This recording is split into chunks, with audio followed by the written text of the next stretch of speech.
एक नए वीडियो में स्वागत है आप सभी को। आज हम लेकर के आए हैं objective class 12 chemical kinetics unit 4 का। यूनिट 4 में हम लोग थ्योरी देख चुके हैं, पार्ट 1 टू पार्ट 7। आप लोग वीडियो में जाकर के देख लीजिएगा, बैक में जितना भी वीडियो डाले हैं सब देख लीजिएगा, तब जाकर के ये ज़्यादा समझ में आएगा। ऑब्जेक्टिव का फर्स्ट क्वेश्चन है रेट ऑफ रिएक्शन निकालना, अभिक्रिया की दर निकालना था। अभिक्रिया की दर क्या होता है कि अगर प्रतिकारक है तो प्रतिकारक की सांद्रता घट जाती है। रिएक्शन जो है रेट ऑफ रिएक्शन रिएक्टेंट का घट जाता है, प्रोडक्ट का बढ़ जाता है। तो प्रोडक्ट का बढ़ता है इसलिए प्रोडक्ट में पॉजिटिव लगाएंगे, रिएक्टेंट का घट जाता है इसलिए रिएक्टेंट में निगेटिव लगाएंगे। तो हम लोग देखते हैं वीडियो को अंत तक देखिएगा। फर्स्ट क्वेश्चन है कि समीकरण N2 + 3H2, समझिएगा N2 + 3H2, तो ये प्रतिकारक है दोनों, N2 भी प्रतिकारक है, H2 भी प्रतिकारक है। तो आप ऑप्शन कैसे समझेंगे, ऑप्शन टिक कैसे लगाएंगे, ध्यान दीजिएगा। एक चीज़ और समझना है कि प्रतिकारक है तो निगेटिव होगा, अगर गुना रहता इसमें तो ये गुना वाला टर्म भाग में आ जाता, उसको हम नीचे लिखते हैं, डिवाइड में लिखते हैं, समझिएगा। अब ऑप्शन देखेंगे हम लोग N2 + 3H2 2NH3 के लिए ये कौन सा ऑप्शन सही होगा।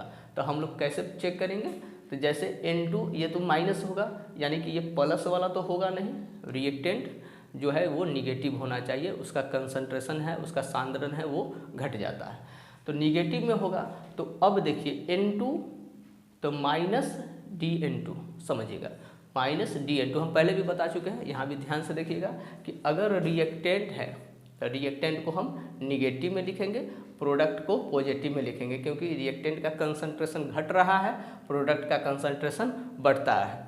अब आप इसको डेल्टा के टर्म में लिखें या डी के टर्म में लिखें, दोनों बात बराबर है। तो रिएक्टेंट को कंसंट्रेशन के अंदर रख दिए, प्रोडक्ट के कंसंट्रेशन के अंदर रख दिए, प्रोडक्ट पॉजिटिव होता है, रिएक्टेंट निगेटिव होता है। अब इसमें पहला ऑप्शन देखें, ए R = -DN2/2 × dt। अब समझिएगा ये दो गुना में तो नहीं है, बात को समझिएगा, दो तो इनटू में नहीं है, जो डिवाइड में आएगा, तो ये ऑप्शन आपका गलत है, ये ए ऑप्शन नहीं होगा। अब बी में हम लोग देखते हैं, ऑप्शन 2 में क्या है कि ये माइनस होगा, -DN2/dt। यहाँ 3 से इंटू है, 3 से गुना है, तो ये गुना वाला भाग में चलाएगा, कोई दिक्कत। अब प्रोडक्ट में आते हैं, 2NH3 प्रोडक्ट है, तो प्रोडक्ट में क्या होगा कि 2 से गुना है, आप ध्यान दीजिएगा, 2 से गुना है तो गुना वाला टर्म भाग में आ जाएगा, दुगुना वाला भाग में आ जाएगा। तो ये प्रोडक्ट है, तो ये प्रतिफल को हम किस चीज़ में लिखें, प्लस में लिखें। तो आपका ऑप्शन कौन सा सही होगा, ऑप्शन बी सही होगा, कोई दिक्कत इसमें। ऑप्शन डी में देखते हैं, डी में NH3 है, यानी कि प्रोडक्ट को हम पहले नहीं लिख सकते हैं, प्रोडक्ट हमेशा पॉजिटिव में होता है जबकि यहाँ पर निगेटिव में है, तो ये भी ऑप्शन नहीं होगा। तो फर्स्ट क्वेश्चन के लिए ऑप्शन कौन सा सही होगा, ऑप्शन बी सही होगा। अब सेकंड क्वेश्चन हम लोग देखेंगे इसी तरह। सेकंड क्वेश्चन सेम है, रेट ऑफ रिएक्शन ही निकालना है, अभिक्रिया की दर ही निकालना है। अब देखिए 2HI ये प्रतिकारक है, रिएक्टेंट है, तो ये तो निगेटिव में होगा। अब समझिएगा निगेटिव में होगा तो ये यहाँ तो पॉजिटिव है, ध्यान दीजिएगा, तो ऑप्शन बी तो होगा नहीं। अब समझिएगा 2HI 2 से गुना है तो गुना वाला भाग में आ जाएगा, तो 2 से गुना है, तो अब फर्स्ट ऑप्शन देखिए कि यहाँ 2 भाग में नहीं है, यानी कि ऑप्शन ए भी नहीं होगा।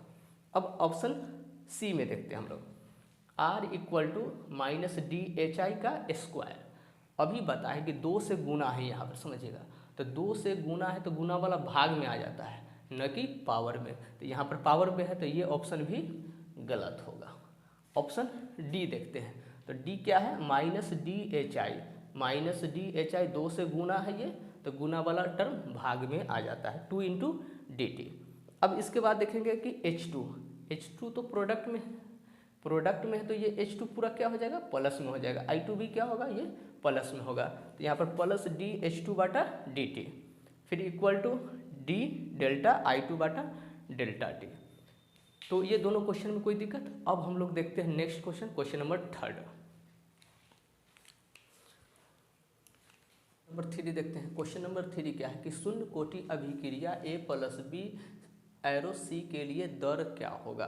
दर यानी रेट समझिएगा कि आपको हम पहले भी बता चुके हैं कि रेट जो है A और B, कंसंट्रेशन A और B लिखेंगे। अगर यहाँ पर गुना रहता, 2 से इंटू रहता, 2A रहता, तो A का पावर 2 हो जाता।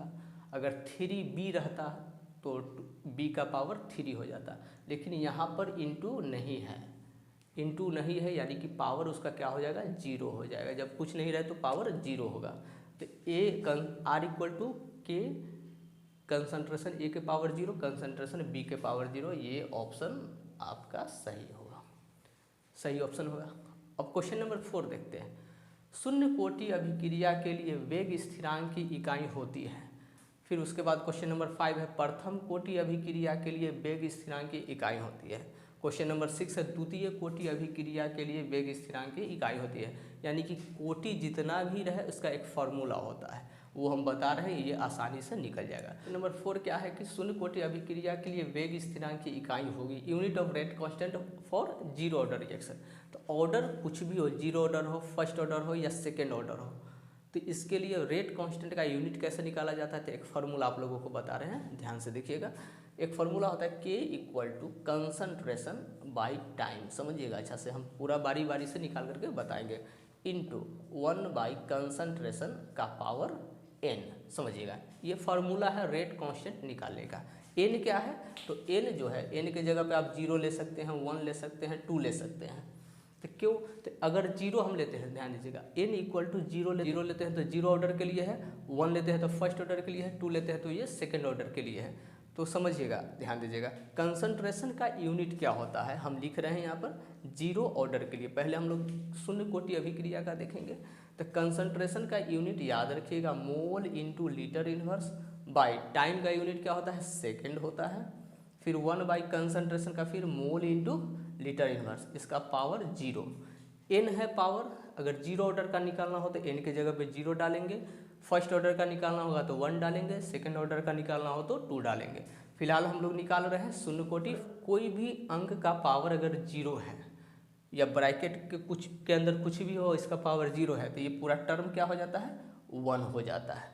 तो क्या हो जाएगा यहाँ पर, ध्यान दीजिएगा, मोल लीटर इनवर्स, ये सेकेंड है, सेकेंड ऊपर जाएगा तो सेकेंड इनवर्स हो जाएगा।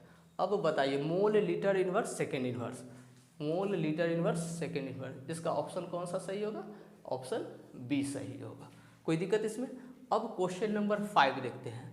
इसी तरह है, ये शून्य कोटि का है, ये प्रथम कोटि का है। तो प्रथम कोटि में n का वैल्यू कितना डालेंगे, 1 डालेंगे। तो आप इसको नोट कर लीजिएगा, हम इसी में चेंज करके आप लोगों को बताएंगे, समझिएगा। अब n का वैल्यू क्या डालना है, n का वैल्यू 1 डालेंगे, समझिएगा। यहाँ पर बाद बाकी वही रहेगा, यूनिट कंसंट्रेशन का unit mole litre inverse, time का सेकेंड, समझिएगा। अब क्या होगा कि मोल इंटू लीटर इनवर्स करेंगे, इसका पावर 1, तो इससे ये कट जाएगा, समझिएगा। मोल लीटर इनवर्स बाटा मोल लीटर इनवर्स, ये कैंसिल हो गया। फिर क्या होगा, 1 बाटा सेकेंड होगा, तो सेकेंड ऊपर जाएगा तो सेकेंड इनवर्स। यानी कि प्रथम कोटि के लिए वेग स्थिरांक की इकाई क्या होगा, सेकेंड इनवर्स होगा, यानी इसका ऑप्शन ए होगा। कोई दिक्कत। इसी तरह सेकेंड ऑर्डर का हम लोग निकालेंगे, तो जहाँ n है वहाँ पर क्या रखना है, 2 रखना है, बाद बाकी सब वही रहेगा। तो आप लोग एक बार नोट कर लीजिए, इसको देख लीजिए। अब इसके बाद समझेंगे, मिटा देते हैं इसको। मोल इंटू लीटर इनवर्स, समझिएगा, कंसंट्रेशन का मोल लीटर इनवर्स बाय सेकेंड, फिर 1 बाई मोल लीटर इनवर्स, समझिएगा। यहाँ कंसंट्रेशन का पावर अगर 2 रखेंगे, 2, तो क्या होगा, मोल लीटर इनवर्स 2 बार लिखाएगा, into mole into litre inverse, तो 1 से ये कैंसिल हो गया, कोई दिक्कत। अब इसके बाद देखिए, मोल है, नीचे मोल है, ऊपर जाएगा तो mole inverse, mole inverse, litre inverse ऊपर जाएगा तो लीटर, सेकंड है तो सेकंड ऊपर जाएगा तो सेकंड इनवर्स। ये आपका सेकेंड ऑर्डर का रेट कांस्टेंट का यूनिट निकला, mole inverse litre second inverse, mole inverse litre second inverse. इसका ऑप्शन कौन सा होगा, इसका ऑप्शन सी होगा। कोई दिक्कत इसमें। तो एक बार समझ लीजिएगा, शून्य कोटि अभिक्रिया कह रहा है, अगर इनटू में रहता तो वो पावर में चला जाता, अगर 2 रहता, यहाँ पे 2a रहता तो a का पावर 2 हो जाता, b के पास अगर 3b रहता तो b का पावर 3 हो जाता, लेकिन यहाँ कुछ नहीं है, तो क्या करेंगे, जो 0 होगा a और b का कंसंट्रेशन वो आंसर होगा। क्वेश्चन नंबर 4, 5, 6 एक ही तरह का है, बस इसमें ऑर्डर चेंज हुआ है, 0 ऑर्डर है तो n का वैल्यू 0 डालेंगे। ये फॉर्मूला भी आप लोग नोट कर लीजिएगा। ये यूनिट निकालने का, यूनिट किसका, रेट कांस्टेंट का दर स्थिरांक की इकाई निकालने का ये फॉर्मूला है। कोई दिक्कत? तो ये क्वेश्चन 3, 4, 5, 6 अच्छा से समझ में आ गया होगा। अब हम लोग चलते हैं क्वेश्चन नंबर 7 में।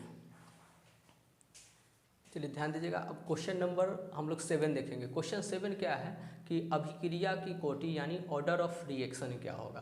तो ऑर्डर ऑफ रिएक्शन क्या होता है, आपको पहले भी बताया जा चुका है कि ऑर्डर ऑफ रिएक्शन जो भी पावर है वो जुड़ जाएगा, यानी कि प्रतिकारक में उपस्थित सांद्रण के घातों के योगफल को अभिक्रिया की कोटि कहते हैं, यानी sum of power of concentration of reactant.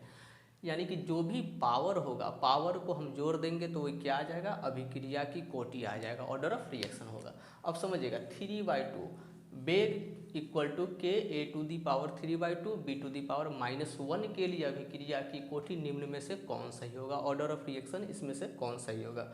आप देख रहे हैं कि इसका पावर क्या है, 3/2 है, समझिएगा। बी का पावर -1 है, तो ध्यान दीजिएगा 3/2 को जोड़ेंगे -1 के साथ तो ये ऑर्डर ऑफ रिएक्शन आ जाएगा, अभिक्रिया की कोटि आ जाएगा। 3/2 प्लस माइनस -1 क्या होगा, 3 - 2, भिन्न का घटाव कर देंगे यहाँ से, 3 - 2/2 यानी 1/2 हाफ आएगा। तो 1/2 यहाँ ऑप्शन ए में है 3/2, ऑप्शन बी 1/2, सी 4/3, डी 0। तो कौन सा ऑप्शन होगा, ऑप्शन बी होगा 1/2। समझ में आ गया होगा। कुछ नहीं करना है, पावर को जोड़ देना है। अब नेक्स्ट क्वेश्चन भी वही है, ऑर्डर ऑफ रिएक्शन है, तो इसमें भी क्या करेंगे, पावर को जोड़ देंगे। अब ये समझ लीजिएगा, इसको मिटा देते हैं। अब question number 8, R equal to k a to the power -2 b to the power 4, तो दोनों पावर को हम जोड़ देंगे तो अभिक्रिया की कोटि आ जाएगा -2 + 4। कोई दिक्कत? तो ये कितना आएगा, +2 आ जाएगा। कोई दिक्कत? प्लस माइनस माइनस, 4 में से 2 घटा तो 2 आएगा। कोई दिक्कत इसमें? अब क्या करना है, क्वेश्चन नंबर 8 का ऑप्शन यानी 2 होगा, यानी ऑप्शन ए होगा। क्या कोई दिक्कत इसमें? अब क्वेश्चन नंबर हम लोग देखते हैं 9। क्वेश्चन नंबर 9 में है कि प्रथम कोटि की अभिक्रिया के लिए टी हाफ का मान निम्न में कौन सही होगा। The value of T half for first order reaction. समझिएगा, तो टी हाफ क्या है, हाफ लाइफ पीरियड है, समझिएगा। तो ये प्रथम कोटि के इक्वेशन में हम बताए होंगे, इसका एक्सप्लेनेशन हम बता देते हैं। हालांकि इसका आंसर होगा 0.693/k होगा, 0.693/k होगा। अब कहिएगा सर ये कहाँ से आया है, 0.693/k कैसे होगा। तो आप याद भी कर लीजिएगा इसको कि फर्स्ट ऑर्डर का प्रथम कोटि का टी हाफ का वैल्यू 0.693/k होता है और एक्सप्लेनेशन बता रहे हैं। जैसे प्रथम कोटि देखिए, फर्स्ट ऑर्डर का एक इक्वेशन हम प्रूफ किए होंगे, आप पिछले वीडियो में देख लीजिएगा जा करके। तो टी हाफ यानी t equal to 2.303/k log R0/RT। आप देख लीजिएगा पिछले वीडियो में, ये हम प्रूफ कर चुके हैं। T equal to 2.303/k log R0/RT। अब यहाँ पे क्या करना है कि हम बताए होंगे कि T के जगह पे क्या ले सकते हैं, T हाफ ले सकते हैं T के जगह पे, कोई दिक्कत। हाफ ऑफ इनिशियल कंसंट्रेशन, ये भी बताया गया था कि जो इनिशियल कंसंट्रेशन है उसका आधा होगा। तो इनिशियल कंसंट्रेशन क्या था, R0 था, तो इसका आधा क्या होगा, R0/2 होगा। तो ये किसके बराबर होगा, ये RT के बराबर होगा। कोई दिक्कत इसमें? तो एक चीज़ और समझना है, अब RT के जगह पे क्या रखना है, R0/2 रखना है। T के जगह पे क्या रखेंगे, T half equal to 2.303/k log R0/RT है, समझिएगा RT है नीचे, तो RT के जगह पे क्या डालेंगे, R0/2 डालेंगे। तो R0/2 होगा, तो ये 2 कहाँ चला जाएगा, ऊपर चला जाएगा। तो R0 से R0 कैंसिल। अब समझिएगा अच्छा से, T half equal to 2.303/k। अब यहाँ देखिए log 2 है, log 2 का वैल्यू होता है, ध्यान दीजिएगा log 2 का वैल्यू कितना होता है, 0.301, याद रखिएगा log 2 का वैल्यू 0.301 होता है। तो क्या रखेंगे, log 2 का वैल्यू रख देंगे 0.301। अब t हाफ इक्वल टू क्या होगा, अब इस दोनों को आप इंटू कीजिए, गुना कीजिए, तो गुना करने के बाद ये आ जाएगा 0.693 बटा के, यही आपका आंसर होगा 0.693 बटा के, जो कि ऑप्शन डी है। ये समझ में आ गया होगा, कोई दिक्कत? क्वेश्चन नंबर 7, 8, 9 में कोई दिक्कत? ये अच्छा से समझ में आ गया होगा। चलिए अब हम लोग नेक्स्ट क्वेश्चन के बारे में देखेंगे, ध्यान दीजिएगा। Question number 10। क्वेश्चन नंबर 10 क्या है कि आरेखनीय समीकरण निम्न में से कौन सही है। तो ये केवल इक्वेशन है, इक्वेशन आप बोर्ड पर देख रहे हैं, k इक्वल टू ए के power minus E A by R T, इसका सही ऑप्शन होगा। k इक्वल टू ए के power minus E A by R T. अब यहाँ पर k क्या है, रेट कांस्टेंट है, a क्या है, तो ये फैक्टर है, आरेखनीयस फैक्टर है। इसके बाद माइनस ई ए, इसी से रिलेटेड एक नीचे और क्वेश्चन है कि ई ए को क्या कहते हैं, तो ई ए को एक्टिवेशन एनर्जी कहते हैं, यानी सक्रियण ऊर्जा कहते हैं। ये नीचे वाला क्वेश्चन है, क्वेश्चन नंबर 11 है। अब एक चीज़ और समझना है कि आर क्या है, तो गैस कांस्टेंट है, टी क्या है, तो टेम्परेचर है। आर्हेनियस इक्वेशन का हम सारा बताने जा रहे हैं आप लोगों को कि के क्या है, रेट कांस्टेंट है, याद रखिएगा। ई ए क्या है, एक्टिवेशन एनर्जी है, सक्रियण ऊर्जा है। आर क्या है, तो ये गैस कांस्टेंट है। टी क्या है, ये टेम्परेचर है। ई क्या है, स्मॉल ई, आप देख रहे हैं बोर्ड पे, स्मॉल ई जो है यह बेस ऑफ लॉग है, लॉग का ये बेस है, लॉग का ये आधार है। तो आप क्वेश्चन नंबर 10 देख रहे हैं कि आर्हेनियस समीकरण निम्न में से कौन है, तो k इक्वल टू ए के power minus E A by R T, कौन सा ऑप्शन होगा, ये तो होगा नहीं, ये भी नहीं होगा। k इक्वल टू ए के power minus E A by R T, ये ऑप्शन सही होगा, कोई दिक्कत इसमें। अब नेक्स्ट है, आर्हेनियस समीकरण में ई ए को कहा जाता है। अभी पता है कि आर्हेनियस समीकरण में यह जो ई ए देख रहे हैं, ई ए को हम सक्रियण ऊर्जा कहते हैं, एक्टिवेशन एनर्जी कहते हैं। तो आप देख लीजिए कि पहला है गतिज ऊर्जा, काइनेटिक एनर्जी, ये होगा नहीं। बी है सक्रियण ऊर्जा, यही ऑप्शन बी होगा, एक्टिवेशन एनर्जी। आर्हेनियस समीकरण में ई ए को क्या कहेंगे, एक्टिवेशन एनर्जी कहेंगे, सक्रियण ऊर्जा होगा, कोई दिक्कत इसमें। तो आज के लिए बस इतना ही। आज पूरा आप लोगों को ऑब्जेक्टिव 1 to 11, 1 से 11 तक पूरा समझ में आया होगा, कहीं कोई परेशानी नहीं हुआ होगा।